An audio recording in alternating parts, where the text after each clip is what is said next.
Hot issue 90 दिनों में are या पार कैसे, इस पे बात करेंगे। हमें ज्वाइन किए शौकत यूसुफजई, रहनुमा पाकिस्तान तहरीक इंसाफ के, इस वक्त लंदन में मौजूद हैं, अपने इलाज के लिए वहाँ गए हुए हैं। शौकत साहब अस्सलाम वालेकुम। सबसे पहले तो आप ये बताएं कि आप खैर खैरियत से हैं, अल्लाह ताला आपको सेहत दे, और उम्मीद है कि आप जल्दी वापस आएंगे और आके अपने जो भी काम है यहाँ पे वो उनको निपटाएंगे। बहुत शुक्रिया। बस मेरे तकरीबन 3 सेशन रह गए हैं और इंशाअल्लाह ताला नेक्स्ट वीक तक मुकम्मल हो जाएंगे। उसके बाद जो डॉक्टर ने कहा कि आपके टेस्ट वगैरह हो जाएंगे और उसमें क्लियर हो गया तो इंशाअल्लाह ताला ठीक, इसी महीने में वापसी हो जाएगी इंशाअल्लाह ताला। चलें जी, वापस आएँ आप इसी महीने और सियासत में हिस्सा लें। हम भी आपको देखना चाहते हैं सेहतमंद, और अल्लाह ताला आपको सेहत और मुकम्मल और जल्द सेहत दे।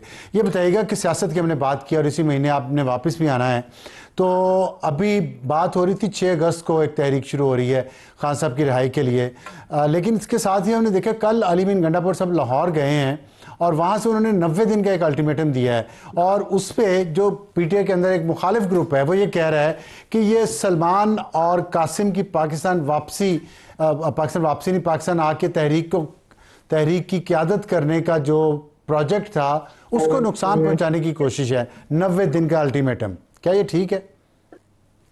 नहीं, बिल्कुल ये गलत लिया जा रहा है, इस तरह नहीं है। 5 अगस्त को ही तहरीक शुरू होगी और 90 डेज उन्होंने अपने आप को दिया है और सारे अपने जितने वर्कर्स हैं उनसे कहा है कि 90 डेज के अंदर जो हमारी तहरीक होगी उसमें 90 डेज जो है हम अपने आप को देते हैं कि इसमें हम पूरी कोशिश करेंगे कि हमारी तहरीक कामयाब हो जाए।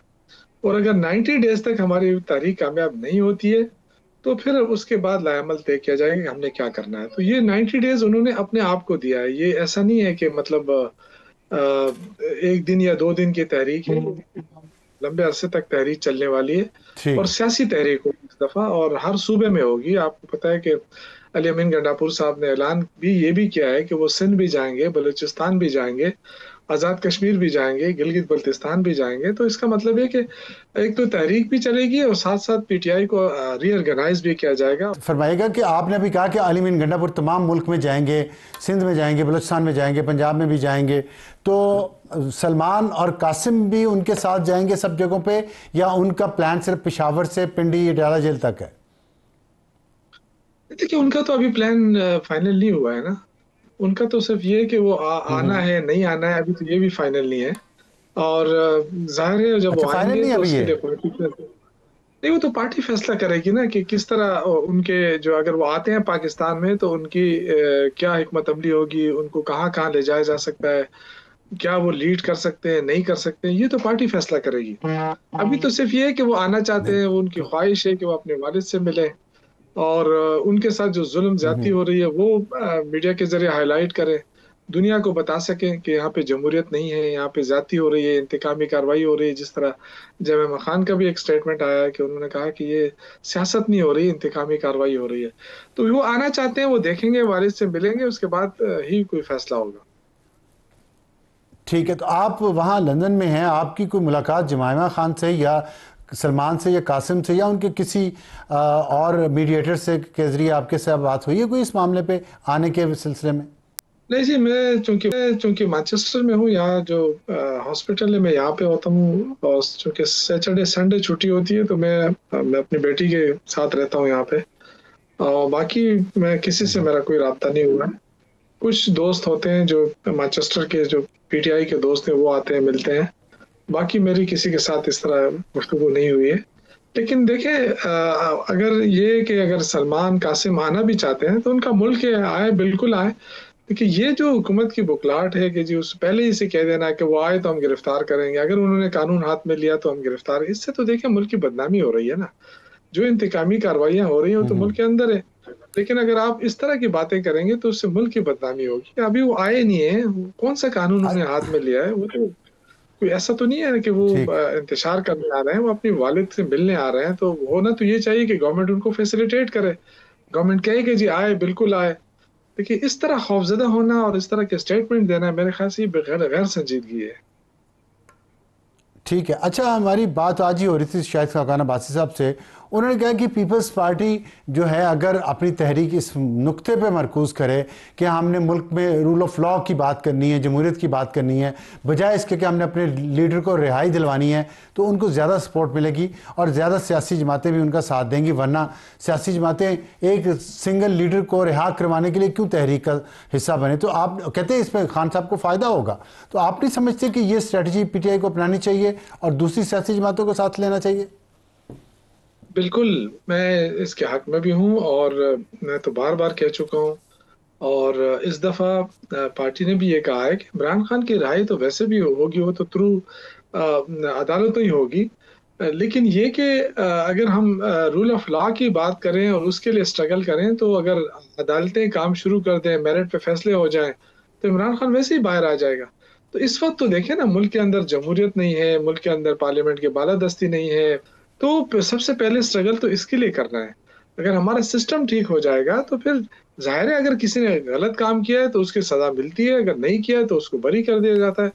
लेकिन अब तो इस वक्त आप देखें ना कि अगर दूसरी सियासी 302 जमातों के को मुद्दे को मैं अर्ज दूसरी कर रहा हूँ सियासी जमातों को 302 अपने को। साथ मिलाना है, तो जेयूआई बहुत अहम है। तो क्या जेयूआई का जो मुतालबा है कि पीटीआई अपना वज़ीर आला बदल ले, आप उसको सपोर्ट करते हैं?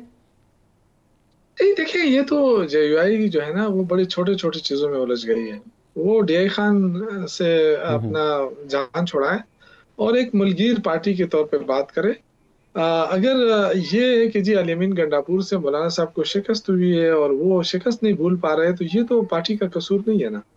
अब देखें, आपका मुकाबला वहां होता है। ये जब इलेक्शन होते हैं, आप इलेक्शन जीत कर आ गए हैं, कहीं और से आपने जीता है या आपको जितवाया गया है, आप पार्लियामेंट में पहुंच गए हैं, तो आप पार्लिमानी पार्टी सियासत की बात करें। अब ये क्यों कह रहे हैं कि जी अली अमीन को हटाए? क्यों हटाए अली अमीन को? आपके उस पे चलें, आप 26वीं आईनी तरमीम आई, आप जाके वहाँ वोट दे दिया। कोई भी बात आती है, आप जाके वोट दे देते हैं। आप दोनों तरफ खेल रहे हैं और आप कहते हैं मैं अपोजिशन में भी हूँ, वहां से मजे भी ले रहे हैं। ठीक है। तो हम उनकी अच्छा, बात क्यों आपने माने? ये जो बात की है कि उनको जितवाया गया है, जेयूआई के रहनुमा हाफिज अब्दुल्ला साहब ने भी इस पर एक तबसरा किया है। उन्होंने कहा कि मौलाना फजल रहमान को फार्म 47 का बेनिफिशरी कहने वाले बताएं कि आप किसके एनओसी पर वज़ीर आला बने। साथ उन्होंने कहा सूबा जल रहा है और गंडापुर लाओ लश्कर के साथ पंजाब फतह करने निकले हैं। मौलाना खान ज़ेब 2 दिन पहले शहीद किया गया बाजौड़ में, आज वहाँ अमन मार्च हो रहा है, हज़ारों लोग वहाँ पे मौजूद हैं। खैबर एजेंसी में भी अमन मार्च हो रहा है, वज़ीरस्तान में भी हो रहा है।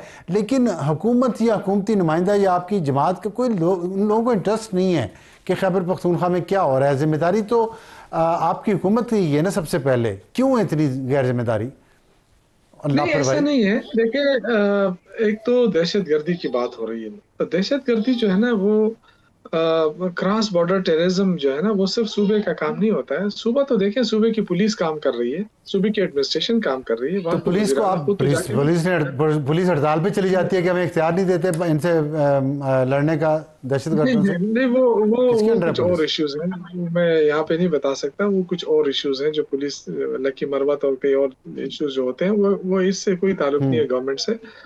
असल इशू ये है कि दहशतगर्दी को खत्म करने के लिए अगर हम सिर्फ ये कहें कि जी फौज को आपने छोड़ दिया, आप ऑपरेशन करें।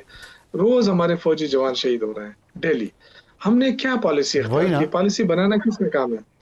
पॉलिसी बनाना फेडरल गवर्नमेंट का काम है। आपका जो वजीर दाखिला है, उसका काम है कि वो आए, वहां बैठे, वो देखे कि हो क्या रहा है, कहाँ पे खामी है, कहाँ पे कमजोरी है, ताकि उस चीज को खत्म करे। अब आप तो देखें, हम मुतालबा करते रहे अच्छा बार चले। बार कि जी अफगानिस्तान से बात करें। इन्होंने कहा अफगानिस्तान वाले हमारी बात नहीं सुनते हैं, लेकिन जब उनसे बात हुई तो बड़े खुश थे कि जी अब मामला ठीक हो गए हैं। उसके बाद फिर कोई राब्ते नहीं हुए, कोई लाइजान नहीं रहा अफगानिस्तान के साथ। आज भी मैं चाहता हूँ, बताना चाहता हूँ कि ये खुदा के लिए आपकी जो वजारत खारजा है, वजारत दाखिला है, ये इस्लामाबाद में ना बैठे, जाए काबुल में जाए, उनसे बात करें और इंशाल्लाह मामला ठीक हो जाएंगे। ठीक। लेकिन जब तक आप सिर्फ अच्छा ये ये कहें कि जी बताइएगा, सूबाई हुकूमत। आपने कहा कि पॉलिसी वफाकी हुकूमत ने बनानी है, वज़ीर आज़म को चाहिए कि वो बैठे, ये बात ठीक है आपकी। लेकिन ये बताएं कि फिर सूबाई हुकूमत की, वज़ीर आला की कोई जिम्मेदारी नहीं है? स्वात में 13 लोग टूरिस्ट जो हैं वो दरियाए स्वात में डूब के मर गए, कोई वहाँ पे हुकूमत ना कुछ उनको बचा सकी, ना कुछ वहाँ निज़ाम है, सारा एक्सपोज हो गया है कि 12-13 साल में कुछ भी नहीं किया पीटीआई ने केपी में। और फिर अब ये जो मौलाना खान से वाला वाक़या हुआ है, उसके अलावा जो वाक़यात हो रहे हैं, असिस्टेंट कमिश्नर शहीद हो गए, उनके साथ 4 लोग और भी एक हफ़्ता पहले 10 दिन। तो ये कुछ ना कुछ तो जिम्मेदारी वज़ीर आला और हुकूमत की भी कहीं ना कहीं तो है कि नहीं है? देखिए, हम तो 100% ज़िम्मेदारी लेने के लिए तैयार हैं, लेकिन आप अगर इन चीज़ों को आप इसके साथ जोड़ेंगे तो आप देखें कि बलूचिस्तान में क्या हो रहा है। वहाँ पे किसकी गवर्नमेंट है? हम्म। और वहाँ तो फेडरल गवर्नमेंट में भी ये हम्म। बैठे हुए हैं पीपल्स पार्टी वाले। फिर तो उनको उनसे भी पूछना चाहिए। फिर ये ठीक। देखें कि कराची के अंदर जो पूछते, एक हमसे पूरा पूछ रहे की हैं। पूरी मंजिल गिर गई, जिसमें बहुत सारे लोग बेचारे जाँ बाक हो गए, उनसे कोई पूछ भी नहीं रहा है। ये तो एक हादसा था, कुदरती हम्म। हादसा था, उस पे अफ़सोस भी है और हमने गवर्नमेंट को भी इस पे लताड़ा है और गवर्नमेंट ने खुद भी इस पे काफ़ी वो किया है। लेकिन यहाँ तो देखें ना, 20 बच्चे जो हैं आपके पंजाब के अंदर एक अस्पताल में मरते हैं कि जी ऑक्सीजन नहीं है। उसको कोई नहीं, वो जो वज़ीर आला साहिब है उससे कोई नहीं पूछ रहा है कि बस वज़ीर आला साहिबा आप इतने बड़े-बड़े दावे कर रही हैं। पूछा, उनसे आप पूछा। अस्पतालों को प्राइवेटाइज़ कर रही हैं, लेकिन आपका तो ये हशर है कि ऑक्सीजन ना होने से 20 बच्चे मर गए, इसकी ज़िम्मेदारी किस पे आप डालेंगे? फेडरल गवर्नमेंट भी उनकी है, पंजाब गवर्नमेंट भी उनकी है, पंजाब में तो 10 दफ़ा उनकी हुकूमत बनी है। तो आज अगर ये सूरत-ए-हाल है कि वहाँ ऑक्सीजन नहीं है, तो इसका मतलब ये है कि खामी यहाँ पे है। खैबर पख्तूनख्वा में अल्हम्दुलिल्लाह लोगों को सेहत की सहूलियात तो फ्री हो रही है ना, अब तो सब कुछ फ्री हो गया है। लिवर ट्रांसप्लांट फ्री हो गया है, किडनी ट्रांसप्लांट फ्री हो गया है, बोन मैरो ट्रांसप्लांट फ्री हो गया है, दिल के ऑपरेशन फ्री हो गए हैं। ठीक है। मेरे ख्याल से इतना ठीक नहीं, है। कहीं आपको अमेरिका और लंदन में भी नहीं मिलेंगी इस तरह की सहूलतें। ठीक है। ठीक है, चलिए, बहुत शुक्रिया। वक्त ख़त्म हो गया हमारे आज के सेगमेंट। आप अभी एक ब्रेक लेते हैं, ब्रेक के बाद वापस आएंगे तो हमारा आज का एडिटोरियल होगा महंगाई, आम आदमी का बुरा हाल है और हुकूमत उसके लिए क्या कर सकती है। एक छोटे से ब्रेक के बाद। और वक्त हो हमारे आज के एडिटोरियल का, और आज का एडिटोरियल हमारा है महंगाई पे आम आदमी का बहुत बुरा हाल है, और इसमें वफाकी और सूबाई हुकूमतें तमाम का कंट्रीब्यूशन है। ख़ास तौर पे वफाकी हुकूमत का, इसलिए कि आवाम के लिए रिलीफ तो कोई प्रोवाइड नहीं हो सका, लेकिन बिजली, गैस, पेट्रोल की कीमतें इतनी ज़्यादा हो चुकी हैं और उन पर टैक्सेस और इतने ज़्यादा लगा दिए गए हैं, उनको बढ़ा दिया गया है कि आम आदमी इन बिजली के बिल देते देते और गैस के बिल देते देते, और फिर अगर मोटरसाइकिल है या गाड़ी है छोटी उसके पास, उसका पेट्रोल डलवा के उसका बजट महीने का पूरा ख़राब हो जाता है और बाकी वो कुछ नहीं कर सकता।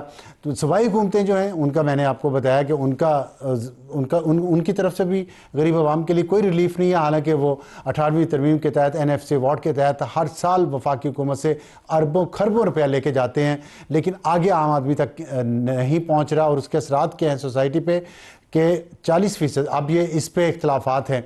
बाज़ लोग कह रहे हैं कि 47% गुर्बत की लकीर के नीचे लोग हैं, बाज़ कहते हैं 39% है। चलिए, अगर 39 भी हो तो क्या कम है? 40% आबादी गुर्बत से नीचे रह रही है, जो 200-350 रुपये एक दिन के खर्चे पे गुजारा करती है। सुनिएगा ज़रा कुछ हमने आपको, आप पाकिस्तान के अवाम, गरीब अवाम क्या कहते हैं अपने हालात के बारे में। महंगाई हद से ज्यादा है, नहीं गुजारा होता। पंखा है और 3 बल्बे में तकरीबन 2000-2500 रुपए बिल आ जाता है। मेरा 14,000 का बिल है। 25,000 जो तनख्वाह है उससे वो क्या क्या करेगा, क्या है यार। मेरे बच्चे 8वीं क्लास से छोड़कर अब वो इन शॉपिंग मॉल में काम कर रहे हैं। अपने बच्चे को तालीम नहीं दे सकते, फ्रूट नहीं खिला सकते, क्या करें हम। 2 पंखे हैं जी, 6,000 रुपये बिल है। बहुत ज़्यादा परेशान है, इतने परेशान है कि क्या करें। इन बच्चों की पढ़ाई की फीसें दें या बिल अदा करें। ਅਸੀਂ तो रोटी तू तांगा, बिजली ना बिल तो ही वखरा है। जो है उसने झूठे वादे किए कि हमको वोट दो, हम ये कर दूंगा, वो कर दूंगा, ये कर दूंगा, वो कर दूंगा। अपनी संदूकियाँ पढ़ के बैठ गए हैं घर, अभी AC लगे हुए हैं, हम अभी धूपे फेरे हैं। अभी मेरा पसीना देखो, अभी मुझे रोटी के पैसे नहीं मिले। महंगाई इतनी हो गई है कि ਅਸੀਂ चक्की पीस के हैं। अब आप देखें कि ये लोग जो हैं कितनी शिकायत कर रहे हैं।